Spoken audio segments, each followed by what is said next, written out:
So, Father Tom and Joe, I have something in common with the new Pope, Pope Leo XIV. You're never going to believe it, Let's hear but this. yes, his brothers are so funny. I'm sure you saw them interviewed They're yesterday. great. Oh my gosh, I love them. So, they were saying when they were little, they used to play cops and robbers like all little boys at that time, but not their brother. He was playing church and he would make them sit Right. there. He took the ironing board out and that was the altar, and he would serve them Necco wafers, the candies, as the host. And that is exactly, except for the ironing board, what my friend Margaret Ann and I did in the second grade before our first communion to practice so we didn't mess it up. I don't know how you can mess up taking a host, but we used Necco wafers too. We could not believe it when we heard that story.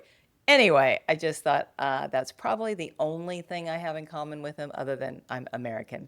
I'm Maggie McKay, and this is Candid Catholics. Thanks for joining us. And my co host is. Father Tom Gibbons, Paul's Productions. Really excited to be here. We have had 4 great episodes about all some different perspectives on what does it take to select a pope. We had Dr. Judy Ho talking about, she's a psychologist, talking about group dynamics. We had Sister Bernadette Reese talking about the process of the conclave. We've heard from Evgeny Afanevsky, who directed the film Francesco about Pope Francis. But you know what? We're 4 episodes in. This is our 5th episode. And you know what? Habemus Papam. We actually have a pope. We thought we were going to have more time. We thought we were going to have more episodes Yeah. before they picked a pope. And I'm going back into my apartment because we were getting ready to record an episode yesterday. And I realized I had forgotten my collar and thought it would be a little too cheesy to kind of take an index card and just kind of stick it in. I figured like people would the YouTube resolutions are getting better, so maybe in the older days I could have gotten away with that. It's like, no, I get back to the apartment and I get a text from Sister Bernadette Reese who says I was wrong. And my initial reaction was, well, what were you wrong about? And then and then it's on my and then I started getting all these other texts going, wow, wow, wow. And I'm like, wait a minute, white smoke already? Like I was not anticipating that. I think we were all surprised. But someone who may or may not have been surprised is our guest today, who has been all over the place. He is the publisher of National Catholic Reporter, which is the independent news source for the Catholic Church. We have Joe Ferullo to talk about yesterday's incredible day and all that led up to it. Joe, how are you doing? And have you gotten any sleep? I've gotten a little bit. Oh my gosh, Father Tom and Maggie, thank you. It's a pleasure to be here with you. Not so much sleep, no, which is why I'm dressed like I really need to go to bed after I'm done with you people. Uh, but it's been, listen, it doesn't get much more exciting than this. I mean, any papal conclave, any election is monumental and historic, but this especially, Yeah. an American pope. Uh, there's really nothing like it. It's been an extremely exciting time, not just for Catholics, but I think for everyone. Yeah. Everyone knows that it's history in the making. Why do you think it was so fast? You know what? It's interesting. I think, be, let me step back a second. Cardinal Prevost was on our list of frontrunners at NCR, which most people didn't have. And the reason why he was on that list of frontrunners was that there was a section of the conclave that was going to look for a moderate. Right? They needed somebody to get the moderates in. The conservatives did not have enough votes in the conclave to really influence anything. So it was all about those moderate people who wanted to sort of take a breather from the Francis of it all. Let's not go backwards. Let's keep moving ahead, but let's just sit with it for a second and see where we are before we move ahead. And Cardinal Prevost was that guy. He was American, but not too American. He spent most of his life overseas, in Peru and Latin America, where the church is growing and increasing. But he has that Americanness about him, and I think the Cardinals saw that as there's a certain aspect of being American where people think, this is probably a good manager. The Vatican has its financial troubles. It always seems to, but especially now. So here's someone who can manage that, manage the Curia. He's a math major from Villanova. Maybe he can figure out the accounting system at the Vatican Bank. Nobody else has, but let's give that a try. It just seemed like he checked a lot of boxes for the progressive side of the conclave and the moderates, and was probably even able to get a couple of the conservatives over to his side.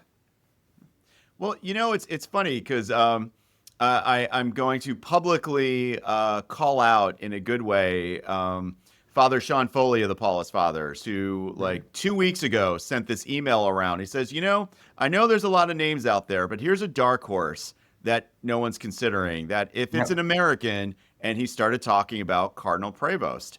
And he also brought up some really interesting things about Cardinal Prevost, and he almost looked at it from like a really pragmatic standpoint. Like, this person is going to be Pope, so of course, what's their view of the church and all that stuff's really important. But also, like, you have a job to do. Like, who can literally do the job? Like, so you may be aligned with someone with a particular ideology or a particular theology or whatever, but you actually have to be able to do the job. And he says, one of the things of Pope is because it's an international church, and Cardinal Prevost, I've been hearing conflicting reports whether it's 5 languages or 6 languages that he speaks. Maybe he reads 5, or maybe he speaks 5 and reads another.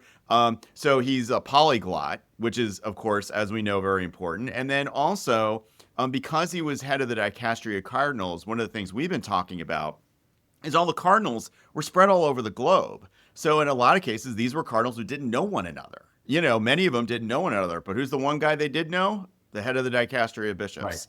Right. So what's the significance that he is an Augustinian priest? Or that's his order. How is that different from, say, Jesuit? I was going to have the priest take that one, but I'll start. Here's what I know, and then I was hoping Gibbons, Joe. Those of you listening at home, he was just staring into the ether on that one. Yeah, so I know, right? I think there are commonalities with the Jesuits, which is the Augustinians also take vows of poverty. They live relatively simple lives. I think the Jesuits are a little more extreme about it, and are all about helping the poor and carrying through their ministry on the ground level. Which is certainly what the Pope did when he was in Peru all those years and traveling throughout Latin America. So there's a commonality there with the Francis approach of being a church that is not regal, that is not about being princes of the church, but about being a field hospital, the way Francis put it, to help the poor and the disadvantaged. So can we talk about his parents? His mom was of Spanish descent, and his dad was of French and Italian descent. The dad is very interesting, but the mom interested me even more because she had 2 sisters who were both nuns, and her nickname was Millie. Her real name was Mildred, but they called her a church lady because she attended Mass every day. She cleaned the altars. She was involved in everything and sang in the church choir. So do you think that had some influence over him and his 2 aunts that were nuns? Because his brothers say when he was 4 or 5, he knew he wanted to be a priest. Well, let me see. I mean, I'm sure we growing up in a cultural Catholic household, often there's somebody who is going to be attracted to ministry. I don't want to say always, but if you've got if it's part of your family, then it's not a strange thing to do. So I know, I knew I did not want to be a priest at age 7. I wanted to be a game show host or a cartoonist. Those were my those were my career aspirations. And for me, a calling to priesthood actually did not come till later. But because I didn't know of anybody immediately in my family, it felt like a larger leap. And I just share that. And even though I later found out that I had an uncle who was a priest and who left in the 70s, which was kind of like, but it wasn't something that was constantly around. We were just talking about myself for a second. We were just, we just went to church on Sunday. But if you have people in your family where you have religious people around you. They're not as scary. They're not as holy. They're just, you kind of know them as regular people. I think it's an easier leap to think of that and to kind of put that in your imagination. I So, don't know, Father. I had an aunt who was a nun, and she was pretty scary. She was very strict. And my yeah. dad was in the seminary for 7 years to be a Jesuit, and he was a little strict as well. But no, I'm Okay. just kidding All you. right. I'm kidding. Both Joe and I were on KTLA yesterday. He was talking on the radio, or he was talking via phone into the studio. As soon as I heard white smoke, I called KTLA and they said, yes, we need you in right now. So I drove a half hour. Fortunately, it was against traffic in LA, but it was still going to take a little bit of time. I remember parking the car and walking over to the studio and thinking, if the conclave is this quick, it must be Parolin or Tagle. Like, is that what you were thinking? I mean, I was still shocked when they still said Prevost. Yeah, I was thinking Parolin, and while I was on the air at KTLA, I was getting little reports from our people in Rome saying the Italian chatter, the Italian press chatter was it was Parolin. Yeah. Now, I didn't fully buy it because the Italians wanted the job back. They were they were not happy. They wanted to get it again. So I think they were hearing what they wanted to hear. And if you know the Italian press, facts are merely a suggestion to them. Anything that is remotely entertaining gets printed. The truth is secondary. So it's and they cover the Vatican in the way I don't know, royal watchers cover the royal family in England. It's just a ton of rumor. So I wasn't completely sold on Parolin, but I had the same thought that you did when I saw the white smoke, that it had to just be someone they knew really well, and he probably walked in the Pope, despite the old saying that you never walk out a Pope, and they were like just hanging around like a jury that's decided to think too soon, and then they finally came out. So the Prevost thing was surprising, but then when it was him, beyond the shock of it being an American, it wasn't surprising because he was that consensus candidate. He had a lot going for him that really drew a lot of people in. I think we saw some of his appeal to the more moderate and conservative wings of the conclave in his homily in the Mass he delivered today in the Sistine Chapel, where he talked about atheism and creeping atheism, and the emptiness of lives without religion, and how some people look on Christianity and Catholicism with disdain as a sign of weakness. I think he means that, and it was very touching to read in many ways. But that was really heartening, I think, for some of the conservatives to hear that kind of beautifully put but vigorous defense of faith, period, of religion, period, but especially of Catholicism and of Jesus. I think he says at one point, there are a lot of people who think, hey, Jesus, nice guy, good man, good leader, but the whole God thing, no. He says that's not how it works. He said you got to buy in, and I'm sure that made them pleased with the choice.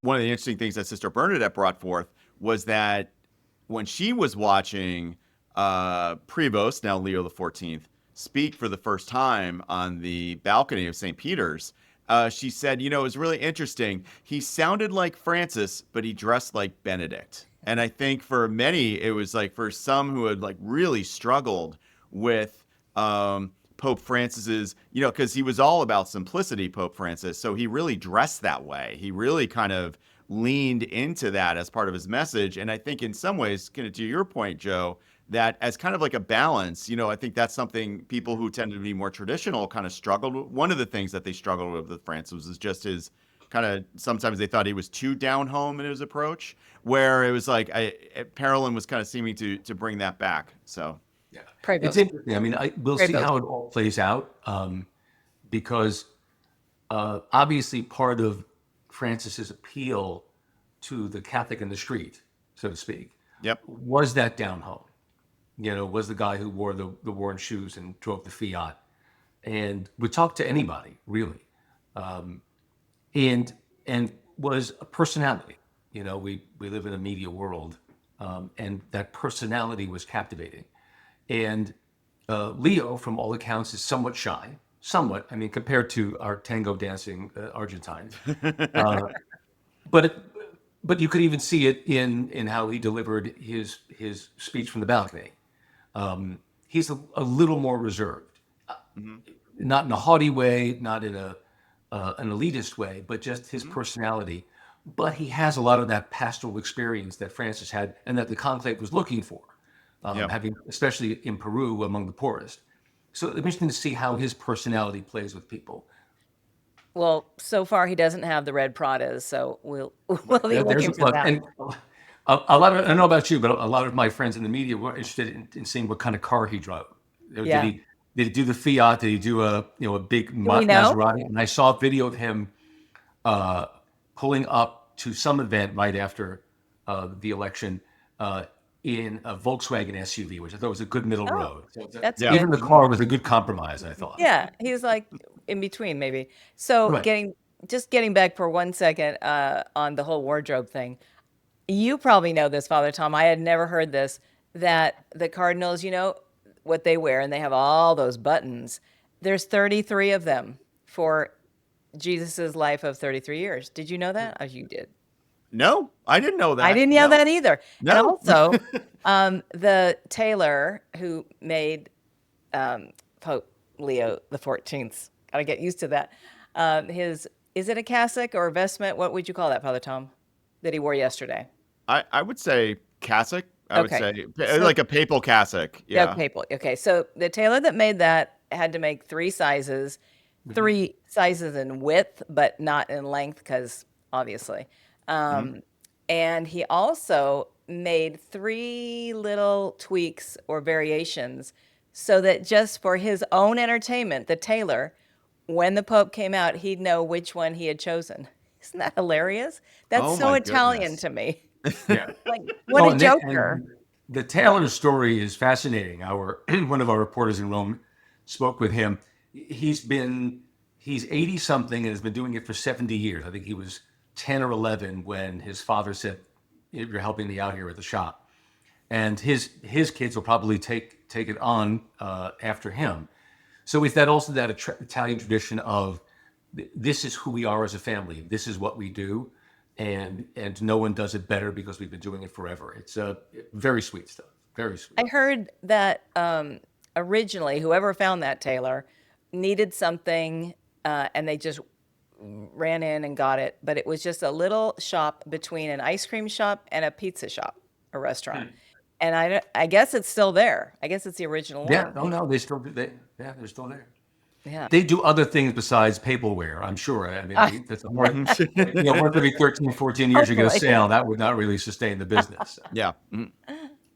One of the questions I think many Catholics, like kind of like more inside baseball Catholics, have been asking with this election, and I think we heard this from Leo XIV yesterday, is will the synodality process continue? And I know that's something we need to unpack. And the fact that Leo put synodality in his opening speech, I think indicated that it would.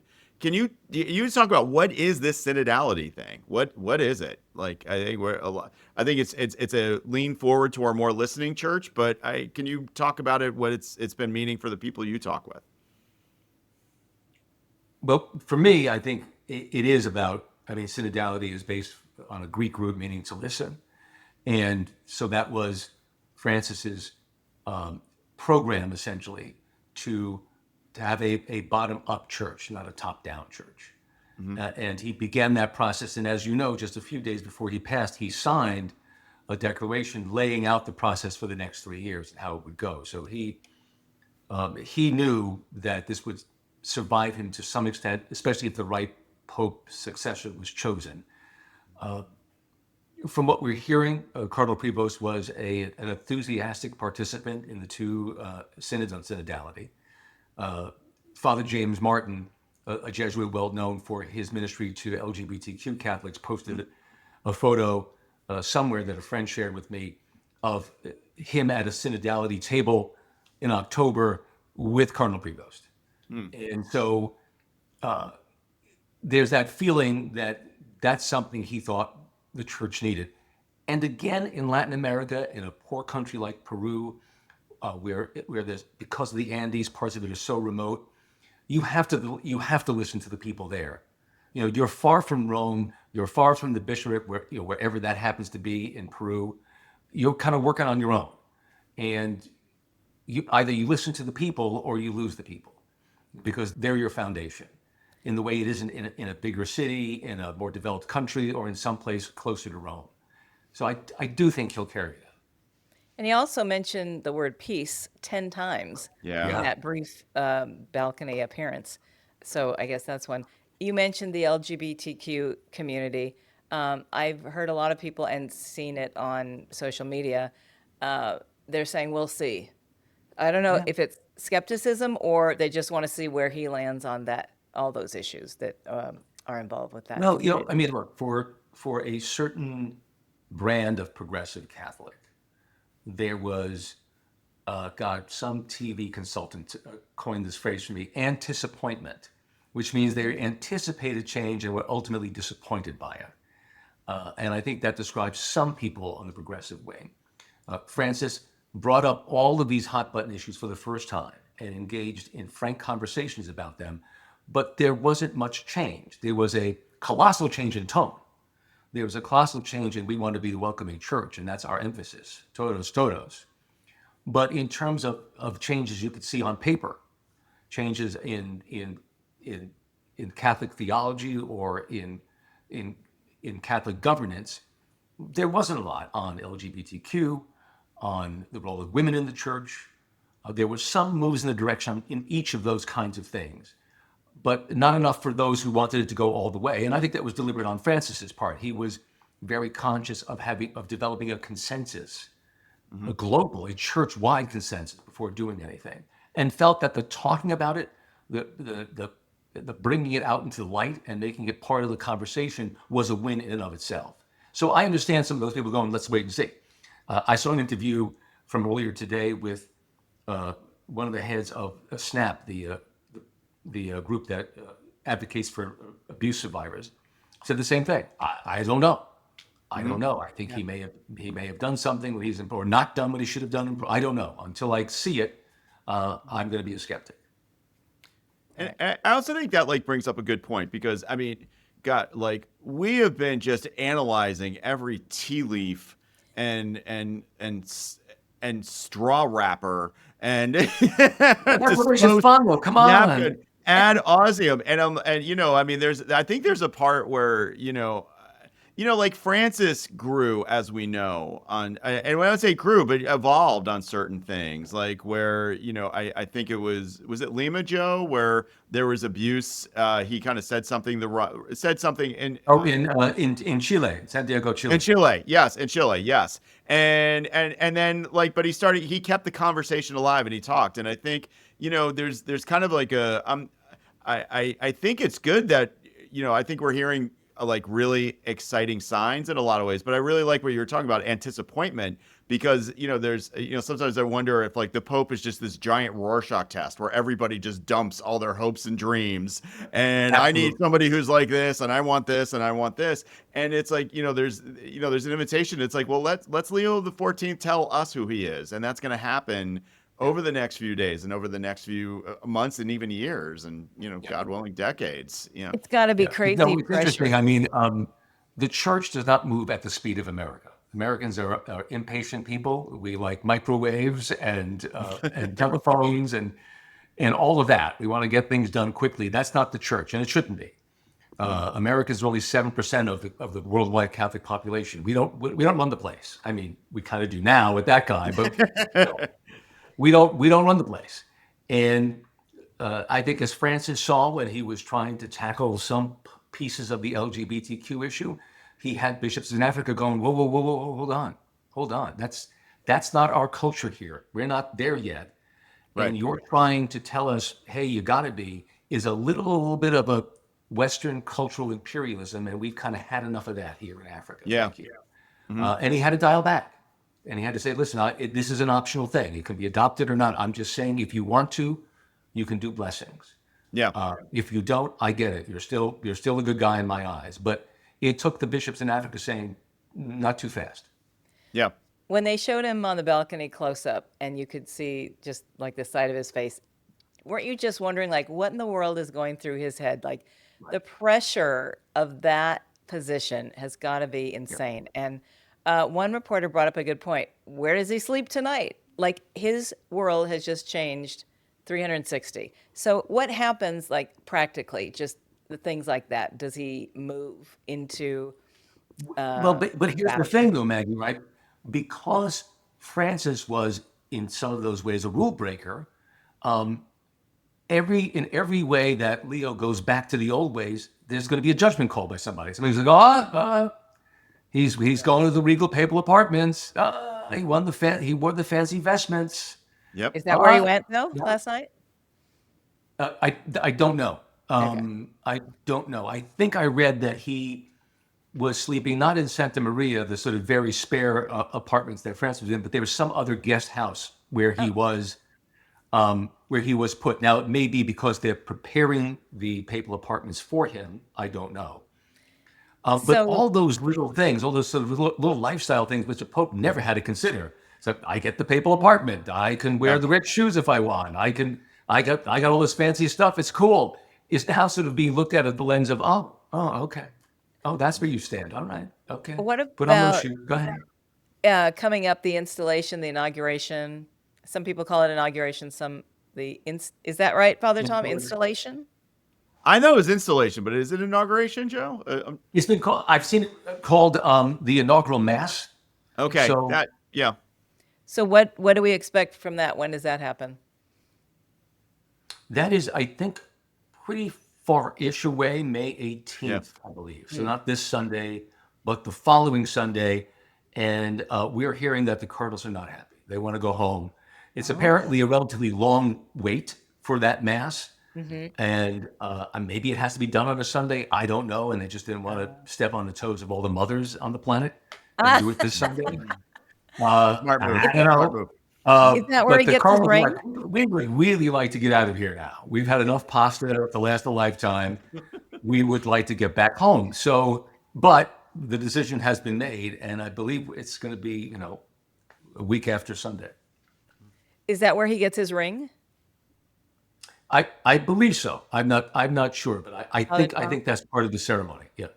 Well, Joe, we thank you so much. Any closing thoughts? Just any closing thoughts for us? I was telling our staff this morning as they were all finally getting a good night's sleep and waking up from it.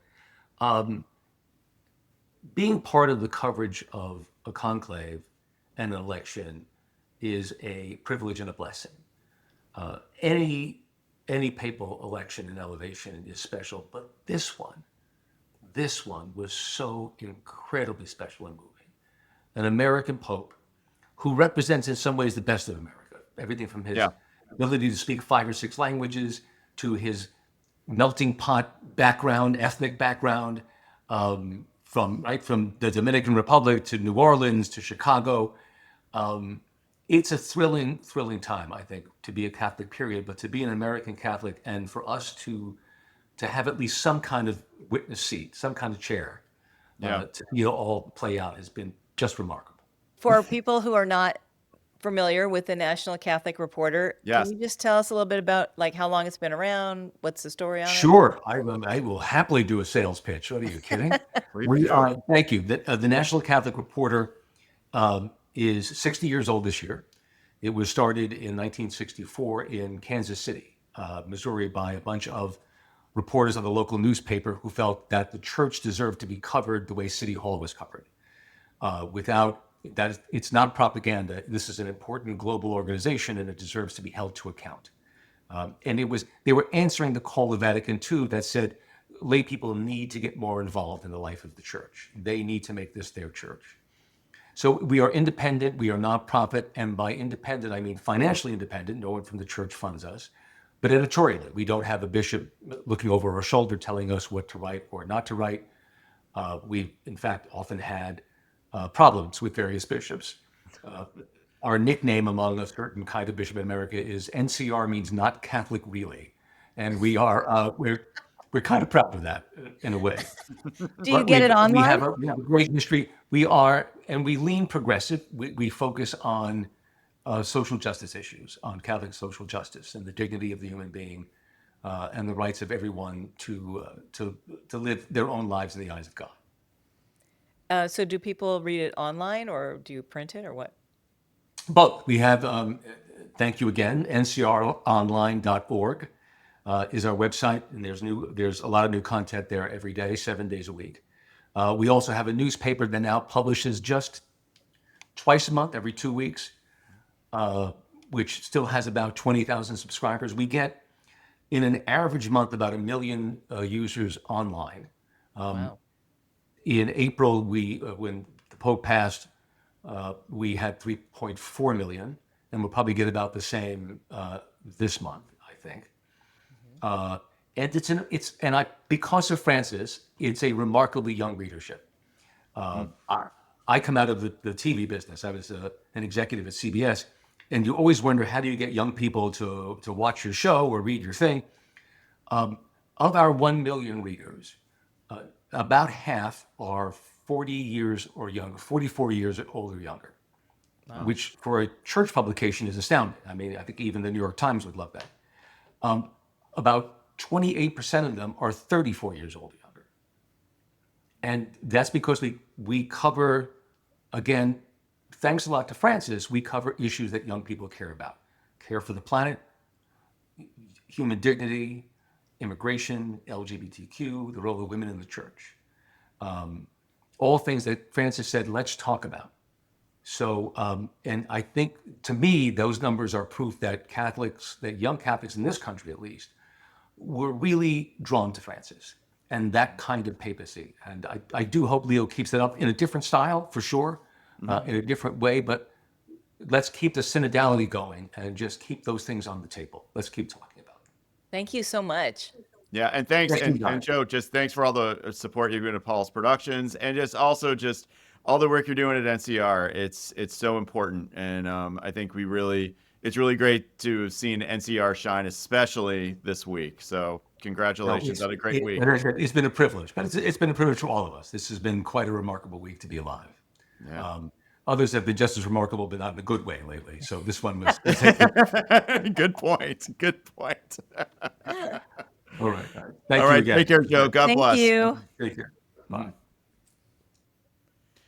Well, Joe is just such a great gift. I'm just so glad, Really good. he's been a great gift to us at Paul's Productions. He's been a great gift to the Paul's Fathers. He's a great gift to the church, especially the American church. He brings that, he just brings such a great balance of expertise, but passion and open-mindedness but also committedness. It's just, I'm so glad we got a chance to get his thoughts. Absolutely.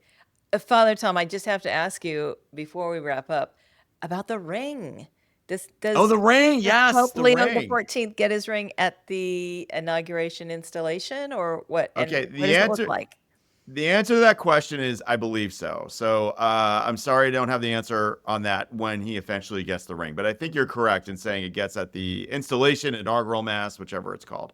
But the ring is significant because I know one of the questions we had was, why do they destroy the ring of a pope after he passes? Right. And the ring is called a bullus, bullus. And the ring has the insignia of that particular pope. So it has the name of the pope. And how it's been used over the centuries is that when people would send documents to one another, a lot of times they didn't lick it with envelopes, they'd seal it with wax. And then you would put your own stamp on the wax to show who it was from, to kind of make it official. Yeah. So the Pope, if he was ever sending a papal document, like an official document, that would be sealed with wax, you would know it was from the Pope because the insignia on the ring that was used to stamp the wax. That ring, that is where we said the ring is bullus. That is where we get the term papal bull. So the Pope released a papal bull, and the reason why it was a bull is because he used his ring to seal the document. I think it's important for us to say that as we considered many names for this podcast, I was strongly pushing for papal bull, but wiser voices prevailed and talked us out of that. So, Right. but Okay. for whatever reason, but the reason why the ring is immediately destroyed and has been destroyed over the centuries is because so nobody else can take the ring, send a document in the name of the Pope who has just passed away. Well, I heard a funny thing yesterday. I don't know, somebody covering it said, "Well, the Catholic Church is full of smells and bells." And Mhm. the other reporter looked at her like, "What?" And they're like, they're always like ringing the bell, and then they have Yep. the incense and the white smoke. I've never heard that, smells and bells. Have you? I've heard there's two types of church that people tend to be attracted to. There's smells and bells, which is like I've heard people say that, and that's like the really formal and ornate, and they've got the incense, and then the bells, and then I've heard the other one is happy clappy. So everyone's in a circle and everyone's clappy. So, now most liturgies are somewhere in between those two Yeah. extremes. Usually, I mean, well, I won't even say extremes because, of course, when you go to Rome, especially if you're at St. Peter's Basilica, you're going to get a lot of smells and bells. Right. Like, that's their bread and butter. That's what they Yeah. do. Um, but I always love that. It's like I go to a happy clappy church, I go to a smells and bells church, and different people have different. It's the same mass though, just to be, Yeah. we do the same readings, we pray the same prayers. But What would you yeah, say your sermons are, or your masses? I'm Don't say definitely in not a smell. between. What? Don't I say try in to between. be a little in between. Yeah. I try to kind of approach. I actually spent a lot of time in African American churches. Hmm. And I think that really has informed my style of presiding and of preaching. Where one of the things I really like about it is that there's almost an interactive component, where people will call out, and that's part of it. And it's not being rude; it's part of the conversation that Right. takes it's and so I try to kind of say like I always try to be reverent and relaxed. Like there's a balance. So when I'm Right. presiding, it's reverent and relaxed. It's like if you mess Yeah. something up, don't freak out. Like I mean, I think there's a way of paying respect, but I'm definitely not hospital corners about my presiding. I think Yeah. as you would probably agree with Your that. sermons are great, and they are interactive for sure. Well, Absolutely. yeah, and I learned, and I mean, I really, that's why I'm so grateful for the African American community because in many ways they kind of taught me that not only about that, but that's okay. And I think one of the reasons if people say they've liked my sermon is because it's like, no, we can. This is a chance for all of us to unpack the scriptures. So we can have a little fun. Yeah. Be respectful, and You're relatable. sometimes there's something challenging going in the world, and I say, you know what, I'm not doing my job as a preacher if I don't upset 20% of the crowd right now. Like Yes. 20% is going to hate what I have to say, and or more. And I Uh-huh. think that's one of the challenges of there's comfort in church, but then there's also challenge, and those are the kind of two poles we always. I love being comfortable. I think being comfortable is great, but the Right. challenge piece is also. I think it's because what did Jesus do when he was here on earth? I mean, well, he Right. still is in many ways, but when he walked among us, he challenged a lot of people. He wasn't always just giving everybody a hug. He said, "Hey, like," so that's the tension. Right. Well, thank you for listening to our first season of Candid Catholics. You can find us on YouTube and wherever you get your podcasts. And don't forget to share our podcast with your friends and like us and subscribe. Yeah, we've got as of right now we've got about 3 more episodes left. We've been blasting through this week because we had the conclave. We actually thought we were gonna, we were talking with Joe, we thought we were gonna have more time to reflect on the conclave, but nope, it was a short conclave. Right. So we're gonna take a beat and we're gonna regroup a little bit, and within the next week or two, we'll have some more episodes up, and also so we can catch our breath, and then also just kind of let's let Leo the 14th settle into his new digs and Sure. wherever he's gonna live, Absolutely. and then I think I'm really looking forward to some of the conversations we're gonna be having. Me too. All right, well, God bless everybody. Thank you.